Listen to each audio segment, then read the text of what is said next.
আদ্রিত মোহনাকে আবার বাড়িতে ফিরিয়ে নিয়ে আসে। হ্যাঁ বন্ধুরা, এমনটাই আমরা এই পর্বে দেখতে পাবো। বাড়ির সবাই চিন্তিত আকাশের ঋণ কি করে শোধ করবে। এমন সময় রোনা বলে, এই ঘটনার জন্য সম্পূর্ণভাবে দাদাভাই আর শুভদি দায়ী, তাই দাদাভাই আর শুভদির উচিত আকাশ সেনের কাছে মাথা নত করা। তখন শুভ বলে, খবরদার মিস্টার সেনের কাছে আমরা কেউ মাথা নত করব না, আমরা যে কোনোভাবে এই বিজনেসটাকে আবার ফিরিয়ে আনবো। এরপরে দেখায় টেনশনে পুলকের শরীর খুব খারাপ হয়েছে, ডাক্তার ডাকতে হবে। পুলক বলে, আমার জন্য ডাক্তার ডাকতে হবে না, ছোটবেলা থেকে জান প্রাণ দিয়ে এই ব্যবসাটাকে তৈরি করেছিলাম, এখন যখন এই ব্যবসাটা চলে গেছে তাহলে আমার আর বেঁচে থেকে লাভ নেই। এদিকে আদ্রিত নিজেকে খুব দোষী মনে করে যে আমার জন্যই সবার মাথার উপর থেকে ছাদটুকু চলে যাচ্ছে।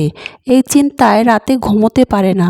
পরের দিন সকালে শুভ আদ্রিতকে কফি দিতে গেলে আদ্রিত শুভর সাথে খারাপ ব্যবহার করে বাড়ি থেকে বেরিয়ে যায়। কিছুক্ষণ পরে মোহনাকে নিয়ে বাড়িতে আসে। আদ্রিতের মা আদ্রিতকে বলে, তুই আবার এই মেয়েটাকে বাড়িতে নিয়ে এসেছিস, এই মেয়েটার জন্য আমাদের আজ এই অবস্থা।